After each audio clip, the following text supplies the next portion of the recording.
Welcome to the Magnificast, a podcast about Christianity and leftist politics. I'm your co-host, Dean Detloff. And I'm your co-host, Matt Bernico. Folks, there's a lot going on these days. The news, the headlines, they're in our brains. They're seeping into our skin and every pore. It's hard to escape what's going on. And we thought maybe we would talk this week about a bunch of... a bunch of kind of discourse related to one specific guy. We're cutting through all the noise, all the headlines, and we're talking about the one guy that everybody's talking about.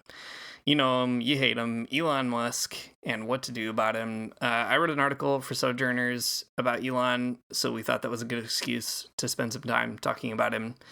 And I, for one, Matt, am glad to get a chance to talk about Elon Musk, because even though I hate doing it, I do feel like maybe I just need one good solid hour to complain about him, and maybe we'll get somewhere by the end of it. What do you think? Yeah, I think that sounds good. Everywhere you turn these days, it's going to be people, they are going to be trying to tell you how bad Elon Musk is and how big of a big dumb doofus he is. And that's right. That's correct. We do have a slightly skewed take on this podcast, however. And it almost feels a little bit embarrassing to say it, but I think that we're going to get to a good place later on, and it'll all make a lot of sense. But not only is this an episode about complaining about Elon Musk, but this is an episode about how to love our enemies. Yikes. Now I feel embarrassed even just saying it. Okay, this is an episode about loving our enemies, but it's also about the spiritual practice of doing it and being cringy enough to do it. And I'm really going to have to lean into that, I think. That is exactly right. This is definitely an episode for cringe, an episode for being maybe too sentimental, but also figuring out how to not lapse into a sort of passive sentimentalism. And I think that the thing about loving your enemies is that Jesus did tell us we have to do it. And like so many things that Jesus tells me to do, I really don't want to, but I know that it would be better for me if I did. And the big question is like how to do it in such a way that doesn't kind of depoliticize the necessary demands of the moment. And I think we can find a way to talk about this as we go. But the key piece maybe is that when Jesus gives us that kind of advice, the reason that has become cringe is, I think, because we've allowed it to be removed from a kind of political context where it actually is a really radical sort of demand. Radical in a way that, like, if you were an early 2000s Christian, you would say, this is really radical that Jesus is asking us to do it. And that, too, is cringe, but I still believe it. There's still a, strange evangelical Christian anarchist teen somewhere deep inside me, and I'm just going to let him out in the next hour.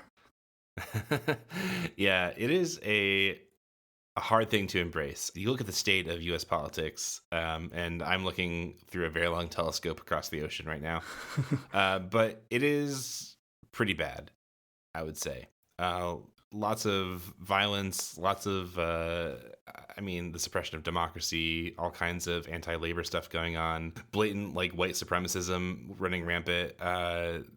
It's all really, really bad. And I think that there is something really radical about trying to figure out how to love your enemies amidst it all. Dean, how do we do it? You wrote the article about it. Just give us a lowdown. Just give us the quick the quick answer to this whole situation. That's right. I'm the political love doctor this time around, and I did write the article about it, and someone else published it, so at least two people in the world think it was worth saying.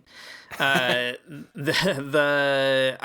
think the interesting challenge of the piece was, an editor there had asked if I would write something about Elon Musk, and at first I actually was going to say no, I don't want to, because I don't want to think about Elon Musk, and also because I felt like what else is there to say except for this guy sucks. And I think if people write that article, that's fine. Also, people do write it, and I read them. And I think it's worth saying Elon does suck. He's doing a bad job. He's hurting people on purpose, and that's not good. But the more I thought about it as a Christian person, and the more I kind of paused to consider, what is my Christian orientation toward Elon Musk as a person in the world, the more that kind of challenge by Jesus kept coming to mind for me of loving your enemies. And also, the article is partly inspired by my wife, Emily. She is a nicer person than me in many ways. And I mentioned this in the article, but she often will ask me whether or not I think billionaires are happy. And I just say, yeah, and that sucks. They're happy and that's bad for us. And she usually says she doesn't think that they're truly happy because you couldn't really be happy if your life is built on oppression and exploitation.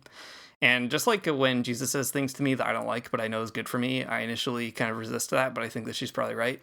So I think those are kind of the the pieces that ultimately made me say, yes, I'll write this piece about Elon Musk. And man, it was a real spiritual discipline to figure out how to do it. But I don't know. We'll find out if I did it in a satisfactory way.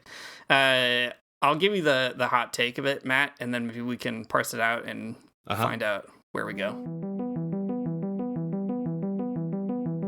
So the key piece here is, how do you love your enemy, and how do you affirm that Elon Musk is your enemy, and kind of what do you do with all that? And for me, the person I think about whenever I want to talk about oppression is actually Paulo Freire.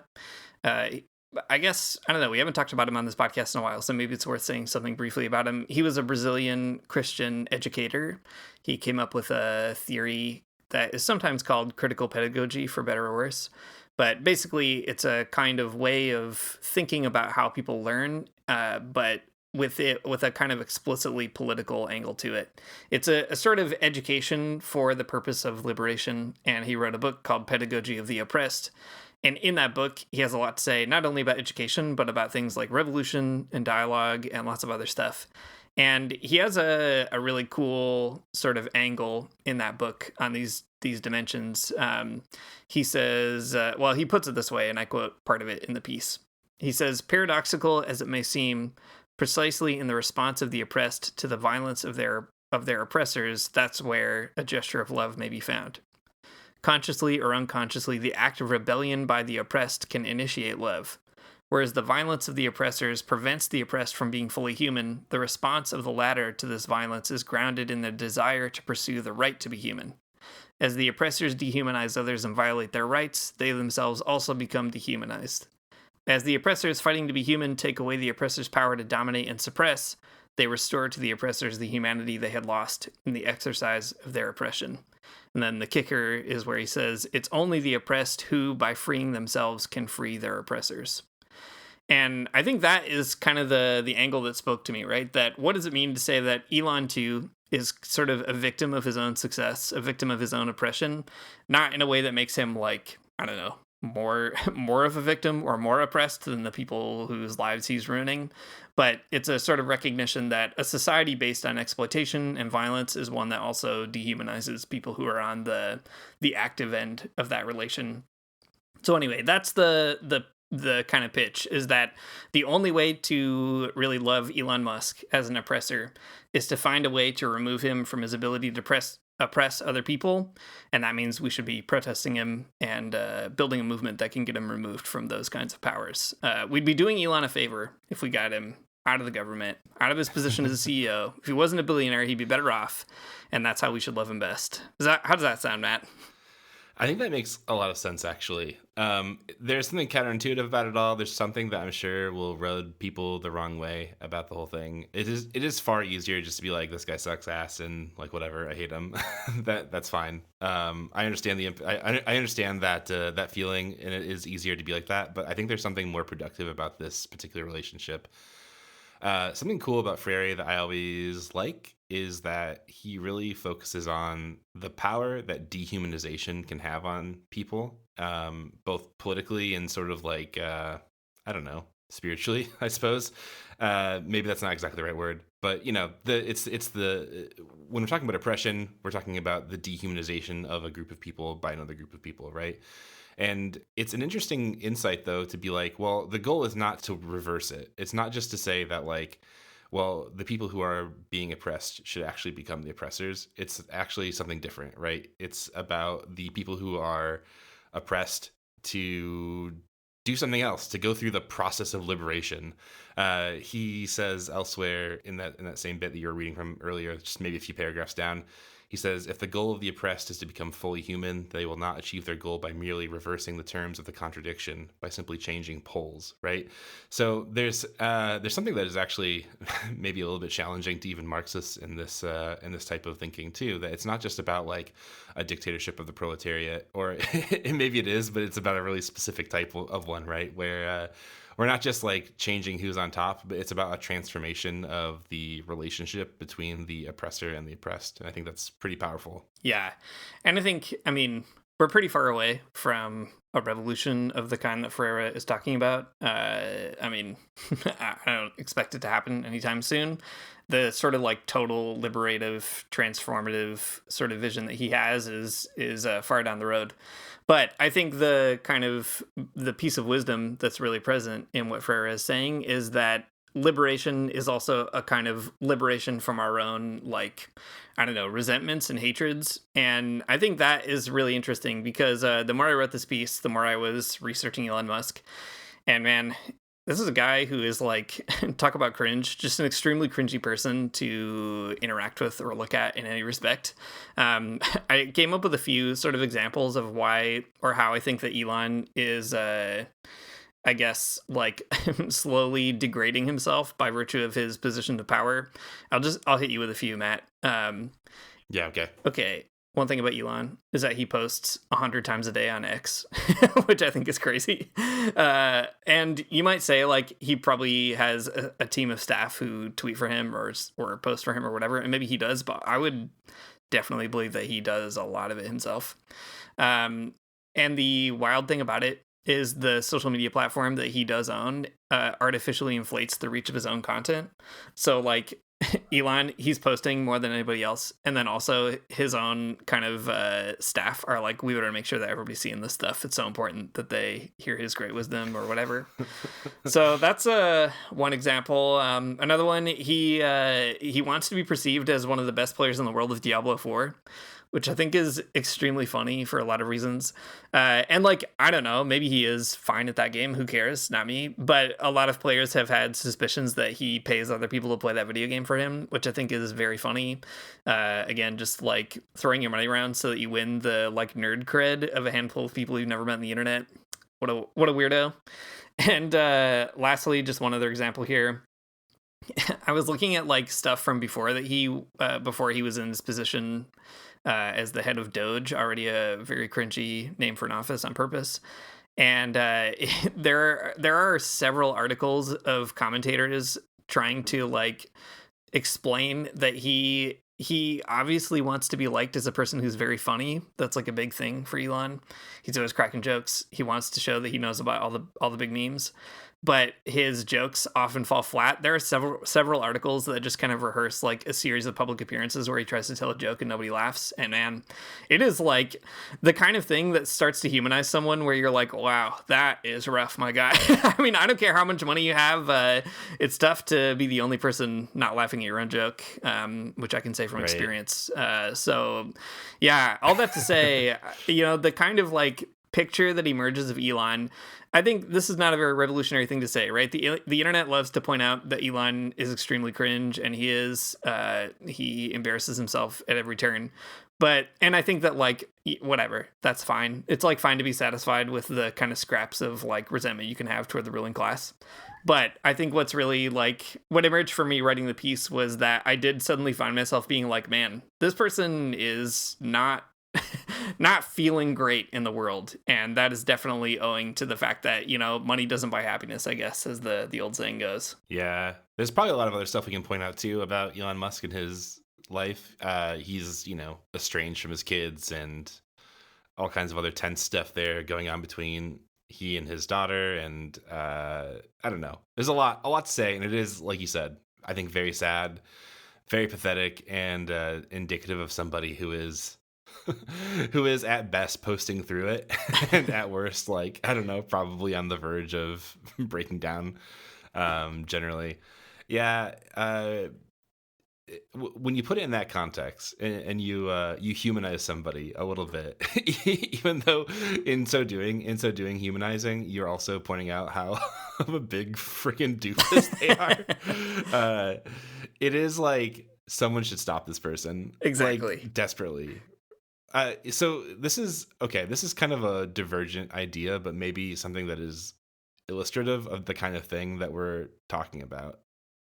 A little bit, at least. Like, being a person is really hard. I gotta tell you, it's not an easy thing to do. It's full of cringe. It's full of really grating experiences. It's being alive is difficult in and of itself. I think is true, and finding ways to, I think, get through your life where you can be a person who has dignity and respect, and can generally be proud of themselves, I think is even harder to do. Great difficulty I'm finding all of these things. But it reminds me of this one time. This is such a Magnificast ass story for me to tell. I was in my undergrad, and we did this big visit to just to hang out with some monks, some brothers, if you will, a Benedictine monastery in rural Indiana, which was a great time, very beautiful. And I don't know, me, a young evangelical, got to talk to some monks for a while and kind of get their perspective on life and all these things I'm right now still struggling with. And one of these monks, I can't remember his name. It wouldn't matter if I told you. he doesn't listen to podcasts, I'm sure, or maybe he does, and that's a problem. I can't tell which. Get back to work. Yeah, exactly. Get back to work and or praying. Not sure which. Not the podcast, though. Anyways, when I was there and I was kind of having a conversation with them, you ask all kinds of stupid questions, especially when you're 20 or whatever, and you're, I don't know, your whole reference for Christianity is evangelicalism. But I remember asking him, what does being a monk do for you that being a regular Christian doesn't, or something? And he was like, well, it's a really great way to make me be a good person. It's like training wheels for being a good person. And I was like, well, what do you mean? Because you're living this extremely holy life. He's like, yeah, I would never do any of this stuff unless somebody was making me do it. I would be basically the moral of the story was that this monk was pretty sure that he would be a way less a good guy, a way less holy guy. There's no way that he could go to church and do all these prayers and stuff by himself. He needs somebody to be in charge of his life and tell him that he needs to do these things. And I think that there's something about that, about all of us, maybe all of our lives, but maybe Elon Musk in particular, right? You need some spiritual direction. You need someone to stop you, to pump the brakes and say hey man, you need to log off. You need to stop tweeting and start praying. Now that's something that's something that Elon Musk should maybe consider.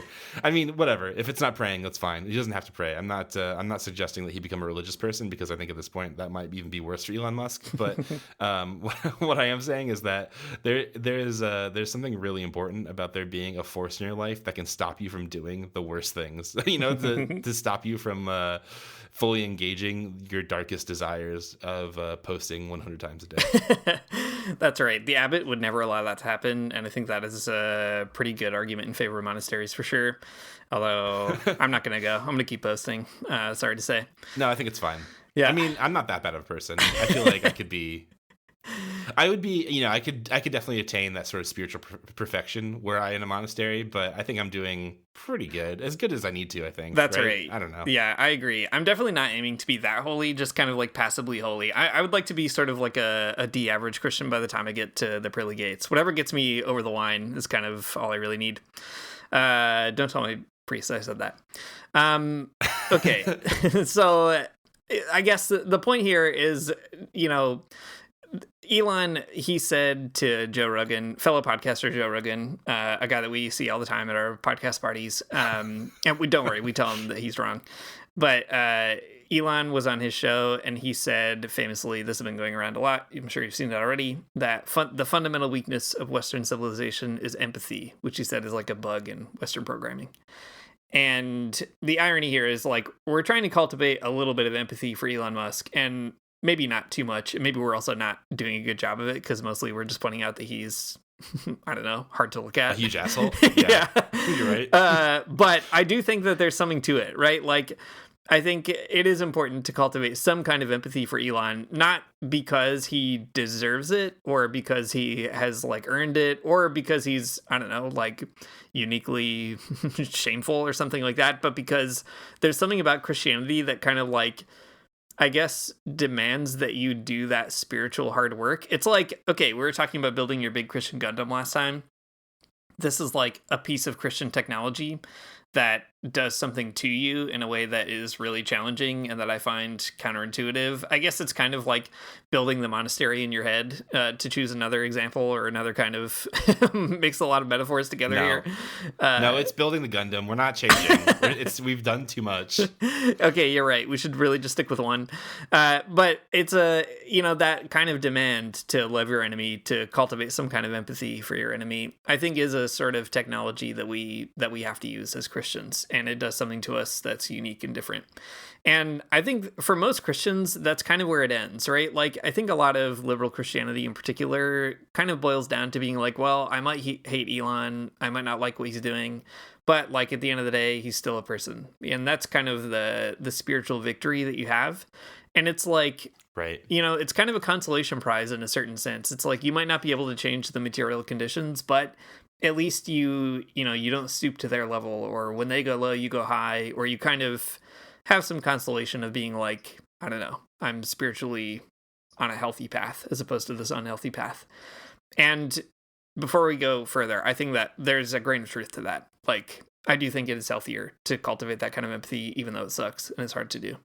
But I think the thing that separates maybe a kind of liberal interpretation of that demand to love your enemies from a more liberating one is that at the end of the day, if you really had a lot of empathy for Elon, if you truly thought that he was ruining his life, making himself more and more cringe by virtue of the positions of power he has, then it also kind of commits us to struggle against the order that Elon is part of in order to liberate him from the cringe that he has become.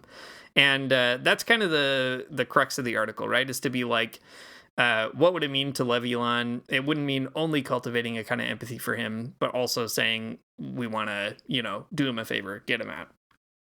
And I think that's obviously like a source of a lot of temptation. You can probably pretty quickly lose that empathy when you're also trying to, I don't know, ruin somebody's political position. But, and maybe that's like a real spiritual hazard. But I think it's also the natural extension of that feeling, right? That you, that liberation is for the oppressed and the oppressor. And to the oppressor, that never feels like liberation, but that doesn't mean that it's not. Yeah, I think that's a good point to demonstrate that there is sort of a liberal take on this too, to be just like, I don't know, we gotta love our enemies. And that means that, like, I don't know, I respect Elon Musk in some stupid way. I think that's not quite right. If the point of liberation is to overcome the dehumanization of the oppressed people, right? It's for the oppressed to overcome their own dehumanization. That means becoming people who are not going to dehumanize other people. What I'm saying here is that it demands justice of the situation. It demands like reconciliation. It demands like bringing about a right relationship. It's not just about like recognizing the MAGA Dei of Elon Musk or something, which is a horrific sentence that I don't like having said. The MAGA Dei. But it's oh my God, don't. No.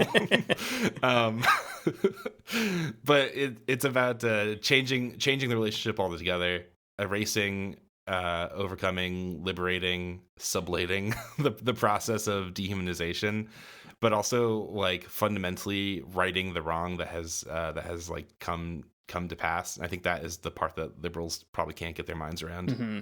Yeah, I think that brings us around to kind of the other piece of the conversation, which is how do you kind of build a movement that is capable of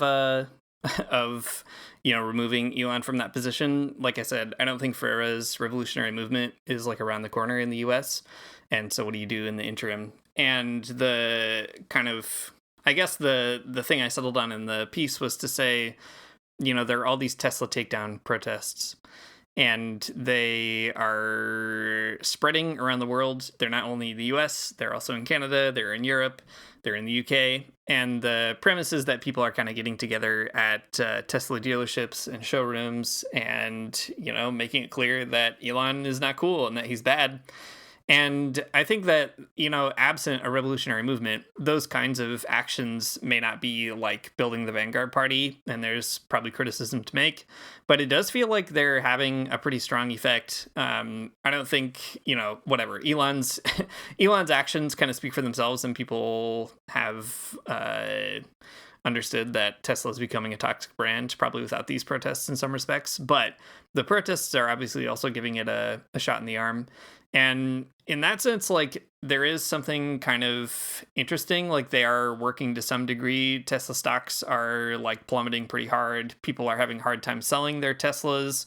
Uh, President Donald Trump had to make like a big, insane Tesla commercial on the White House lawn, which was extremely funny, and is also not working. And I think that there's something to that sort of pushes us in the direction of thinking like, then what do you do in order to love Elon Musk appropriately? In the absence of like a real transformation of society, you join with other people who are trying to make it hard for him to exercise that power, right? Like, the more you can limit Elon's ability to hurt others, the more you're doing him a favor, which I don't think is the only motivation that a person should have to like protest Elon Musk. You know, you should also like protest on the behalf of the oppressed or as a person who identifies with the oppressed and so on. But I think it is one part of the equation that like, if you really want to Elon Musk or want to love Elon Musk as your enemy, then you should go out to, you know, a big Tesla protest and make it clear that you're there for everybody. You're there for the people Elon's hurting, and also at the end of the day, it'd be great for Elon if he quit. Yeah, I think that's a great sentiment. I mean, I'm sure that's not the motivation behind a lot of people who are going to these protests. Like, you know, I'm sure most people that are out there yelling about Elon Musk aren't doing it so that like he himself will be like redeemed or something, but that's fine. They don't need to. They can go for whatever reason they want. But yeah, I mean, I know what you mean though. It's interesting, an interesting sort of like movement somewhere between being more efficacious than the big buy nothing day and less efficacious than a general strike, but like more possible than a general strike. So that's great. Yeah, I don't know. It's a great moment for people to be out there though, and like doing something and maybe getting organized into other types of, I don't know, struggles and like leftist organizations. Yeah, I think that makes sense. You know, the thing about this whole vibe, calling not only for the liberation of the oppressed, but the liberation of the oppressor from that, is that it is a perspective I think actually does matter in maybe how you would come to participate in a protest and maybe how you like strategize future bits. Just what you were saying a minute ago is actually pretty striking. You know, you want to limit the harm that somebody like that can do. Is a different vibe, right? That's a different strategy than necessarily like just making somebody look stupid or, I don't know, trying to defame them or something else like that.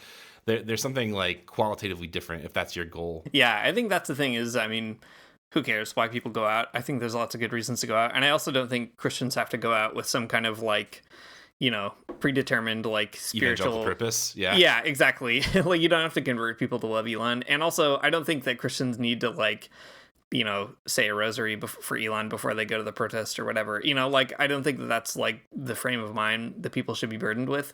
But I think that for me, what was interesting just exploring it was to say, like, I really hate Elon Musk a lot. I just like really don't like him, and really hate other people like him as well. And I think that it is kind of a spiritual liability for me in particular. Like, it makes me resentful. It's very easy for me to be resentful. I am very bitter at the ruling class to the point where, I don't know, it just sometimes I get carried away with it in my own self. And I think that can be sort of spiritually cannibalizing too. Like, you know, your own like mental health and spiritual health ends up being contingent on all kinds of factors that you can't control, and also contingent on some of the worst people on the planet, which is like not the kinds of people that you want to have determining like the fate of how you look at the world. And I always think of this poem from Bertolt Brecht, which is translated in one translation as "To those who follow in our wake." I just pulled it up. There's a line that I always think about. He says, even the hatred of squalor distorts one's features. Even anger against injustice makes the voice grow hoarse. We who wish to lay the foundation for gentleness could not ourselves be gentle. And it's such a great line in poetry because I feel like it expresses something I experience in my own self, that like, I think hating squalor, having anger against injustice, these are good things, like virtuous things that people should feel. But they carry with them these kind of like, you know, like distorting qualities as well. They can sort of like cloud your vision, or I don't know, just make you like even snap at other people or like shorten your temper. And the exercise of loving Elon Musk in such a way where you're like, well, I'm going to protest him so that also he too can like stop being an idiot, I think is like a spiritually healthy sort of disposition, and one that kind of, I hope, also builds some sort of endurance for the struggle in the long haul. Yeah. A good word for sure about how it can all really misshape ourselves, to hate too hard, to really take it like too far internally or something. I think that's great. There's a long history of Christians who are, I think, engaged in this type of thinking in revolutionary struggles. We've talked about Christians in the Nicaraguan Revolution quite a bit, and their experience, the particular like Christian disposition that they brought to it, where they didn't like execute political prisoners after the fact and all kinds of other things. Or there, I guess, were less executions maybe. I don't know exactly how many executions there were. Dean, you can chime in if you know. But there's other examples as well that maybe we could talk about a different time. But one thing that we have talked about on this podcast before, and that we can come to now, is a really interesting book that is called Revolutionary Forgiveness, Feminist Reflections on Nicaragua by the Amanecida Collective. This is a really cool book. It is, I don't know, underread. I think maybe it's like us, maybe we've been the ones who read it most recently and been telling other people about it. It is a very rad book, but it is basically kind of a travel log of women from North America, from Christian communities who went to Nicaragua after the revolution, and sort of their experience. And it is all really fascinating because for a lot of them, it's not like they were explicitly political people. And I think through this experience, they maybe found a political edge or a political vision that is quite neat. But there is a lot of reflection in this book about the idea of conversion, about the idea of forgiveness in revolutionary situations, and what it is that Christianity kind of lends to all of this. And I'll read a bit from the book here because I think it's really fascinating. A good vibe to kind of add to the conversation here. So in the book, they write, "We shall gain the ability to remember, to put together again, to name and to refuse to project evil onto that which is other. In taking responsibility for the brokenness in us, we begin to break the stranglehold of fascism." What I like about this, there's a recognition that hating things, even injustice, can do things to you, like you were saying a minute ago, Dean. There is a type of like fascist desire that you might find in that type of rejection, that even in hating injustice so hard that you flip, that you do just exactly what Paulo Freire says, that, it's just swapping out the poles. The oppressed becomes the oppressor. And that is what we should be trying to avoid. It's a conversation that happens within the left and within sort of like leftist philosophy more broadly, but I think it is actually a helpful thing to bring to a conversation about spiritual practice and trying to figure out like exactly how we should think about the people who we don't like in the world. But like there is such a thing as fascist desire, and it can kind of present itself all kinds of places. And I think this is one of them, right? Our willingness to dehumanize people who are dehumanizing people, and sort of refreshing the cycle anew. It's a bad practice, and I think it's one worth like confronting within ourselves and within our movements. Mm-hmm. Yeah, I agree.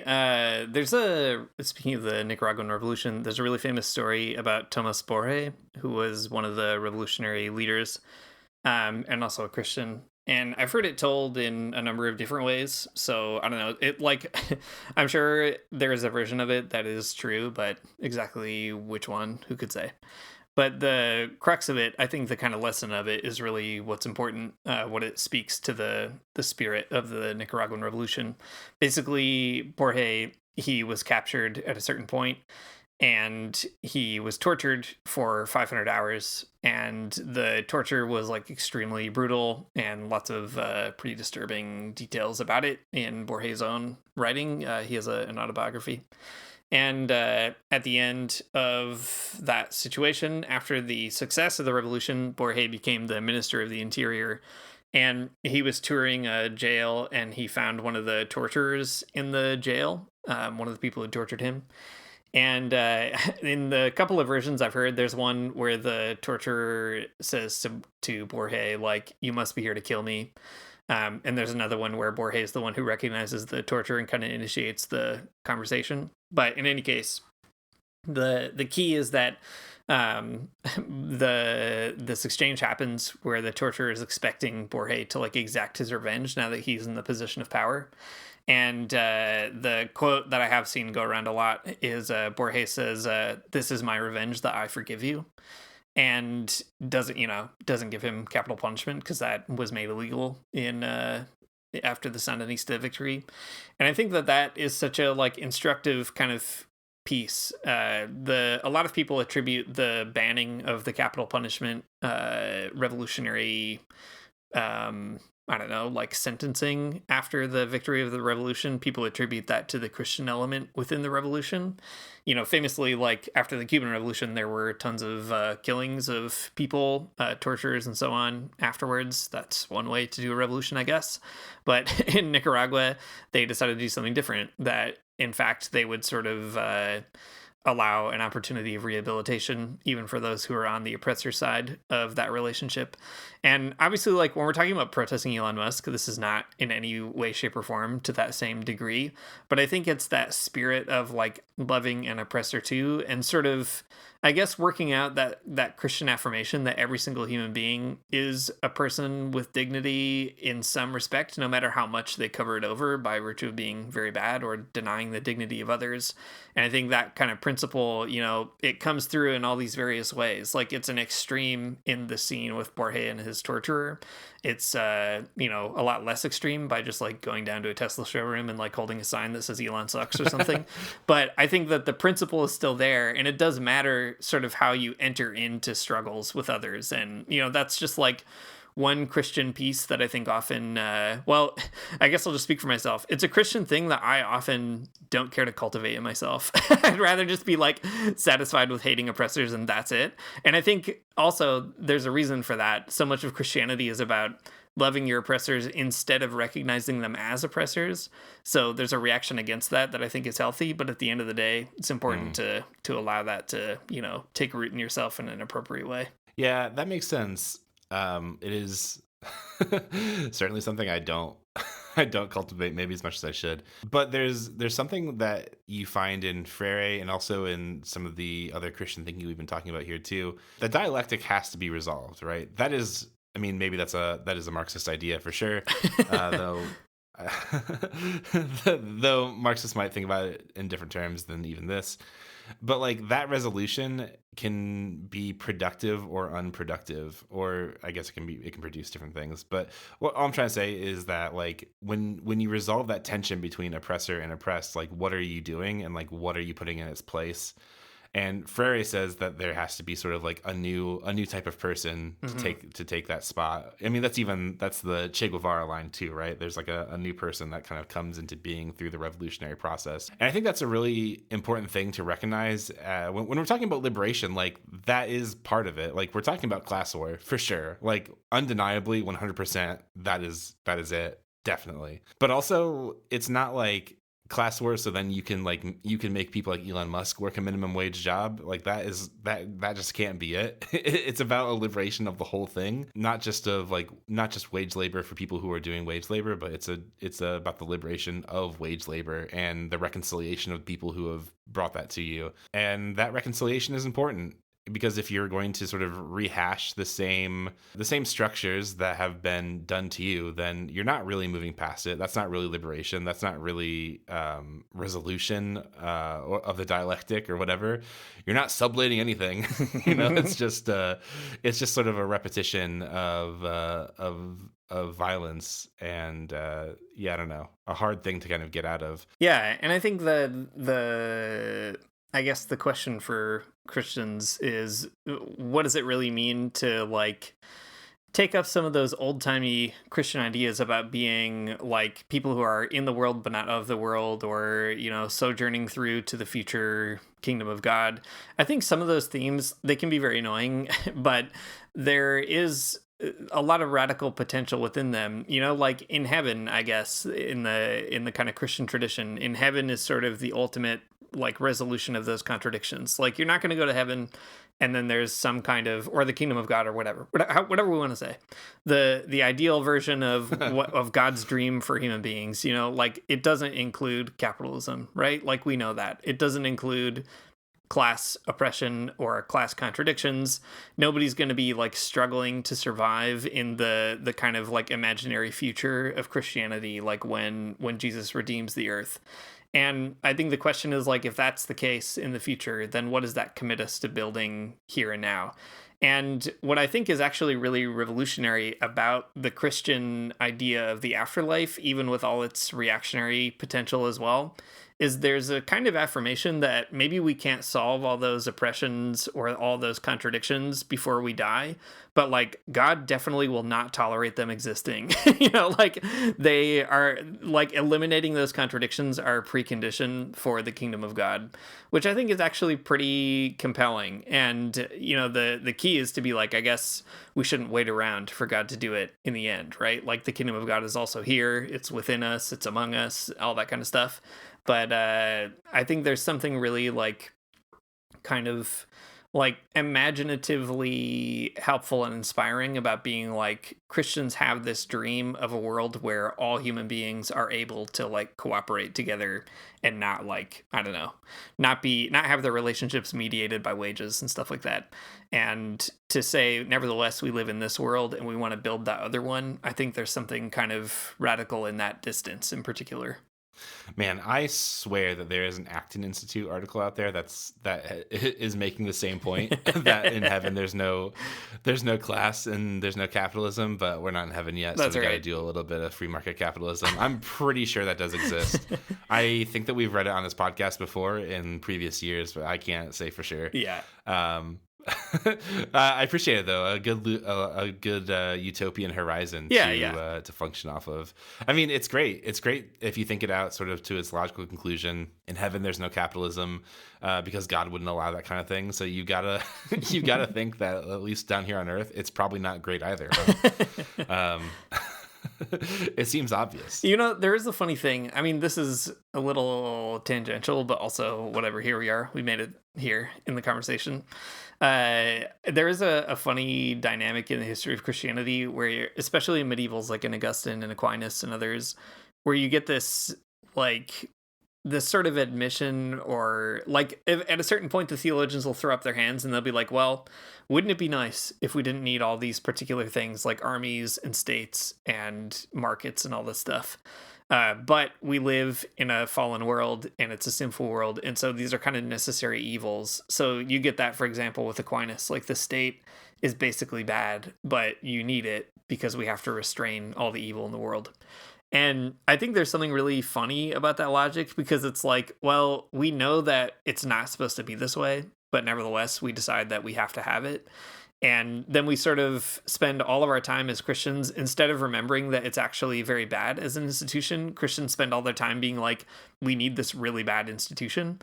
And I mean, you find parallels in certain versions of Marxism, right? Where it's like, or even in the left in general, where it'll be like, we all know the state is very bad, but nevertheless, like, we have to love it, right? There's this like really bizarre sort of rhetorical move that happens.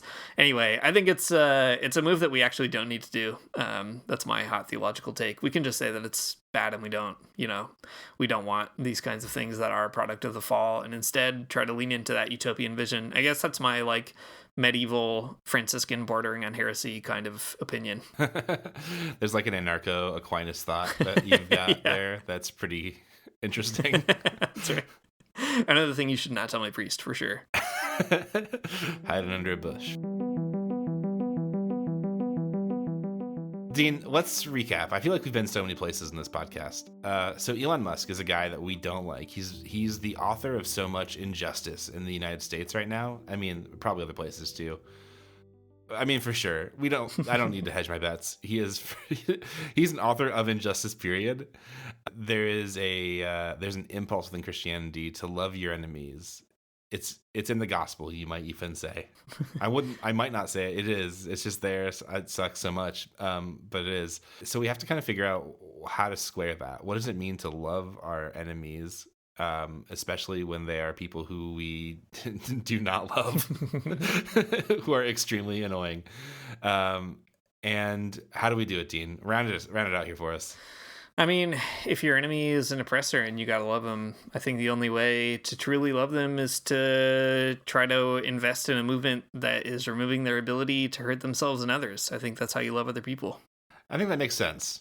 Not only is this whole Elon Musk thing bad for other people, it certainly is, but it's also bad for him. Man, he could just be a regular guy.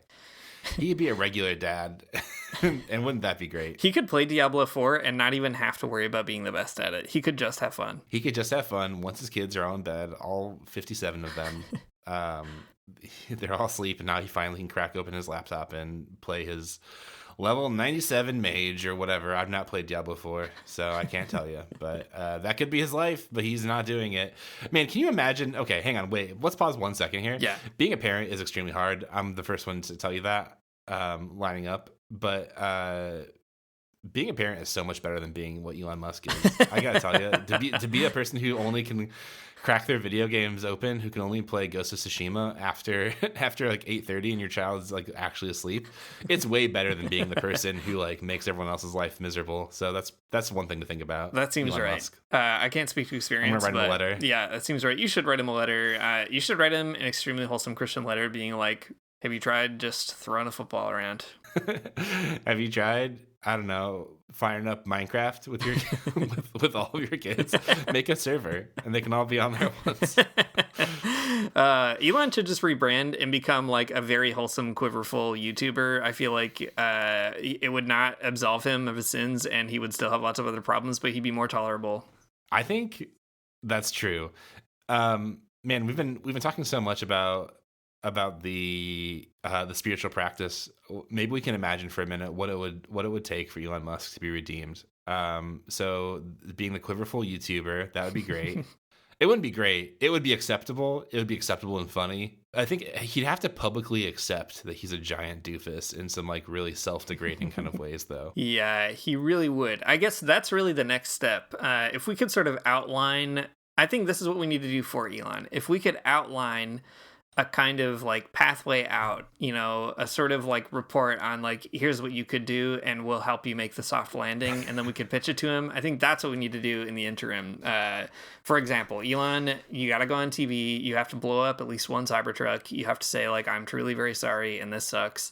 And I think as long as he, slowly divested of all of his wealth, I feel like there could be a kind of group of people, out there willing to let him in. And he could just be a normal person playing Diablo 4 with all his buds late at night. Like, I mean, he could just go to a LAN party. That's all he really wants to do. It's like the iconic Game of Thrones scene where the queen, whose names I can't remember, has to walk through the streets naked while they all shame her. And it's like that, but this is just like we're sort of devising like what is the amount of recompense that Elon Musk has to actually pay. And what we're coming up with is he has to be a normal person. And I think that's pretty good. Yeah, I think it's a pretty achievable off ramp, and I'd recommend it. Elon, you know where to find us. We'll help you out. We'll help you get there. We'll get you the help you need. You can rehabilitate in one of our apartments. You can stay up late. You can drink a few beers. Just play some Diablo. Focus on yourself for a while. And who knows? I mean, no one will ever be able to hear from you again, probably, but you'll be better off. I promise. Oh, for sure. He can't ever post. That's right. That's definitely. That's like, okay, listen, I'm a prison abolitionist for sure. And what I'm describing is jail with a LAN party and jail with a LAN party, a few beers, but you cannot post is the thing. So important. I think that's really important. Yeah, divesting all of the money though is a big one. I'm for that. I don't want to leave that one off. It sounds pretty good. I wouldn't mind going to this jail myself. Okay, new plan. I have to become a rich villain, and then someone needs to propose this to me, and I'll be set for life. That sounds good. Thanks for listening to the Magnificast. If you like what you heard, you can support us on Patreon at patreon.com/the Magnificast. We've got a Discord that you can get into, and man, folks are so cool there. There's a reading group around Marx's first volume of Capital that's just getting going thanks to the enterprising energy of a couple of very cool members of the Discord. And if you ever wanted to read that book together, I can tell you it is much easier to read with others, and it's just starting, so now's probably the time to get in on it. Let's see, what else? Our music is by Mario Armstrong, our outro is by The Illogical Spoon, and we'll see you next week.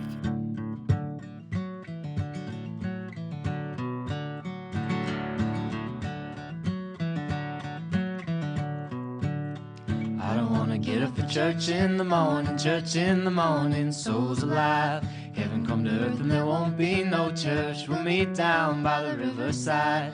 There we'll swim with all creation. Never get tired, never bored. Don't worry, someday there'll be no dam between us and our Lord.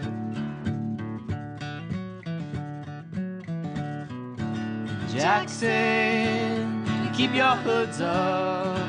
You keep your hoods up and you stay up late. In Jackson, you keep your hoods up. Well, you keep your hoods up and you stay up late. Oh, don't mind a cold night, but we might mind if you leave too soon. So come on now, it's still early. Beside what else are you gonna do? As we kissed in the alley by the Michigan Theater, fall snow was glowing in the lights of the downtown. Saw a spark in your eyes, I just spoke it. Said we're gonna turn this whole place upside down. Then you said, my dear, do you really mean this? I said, I only know what I feel right now. I said,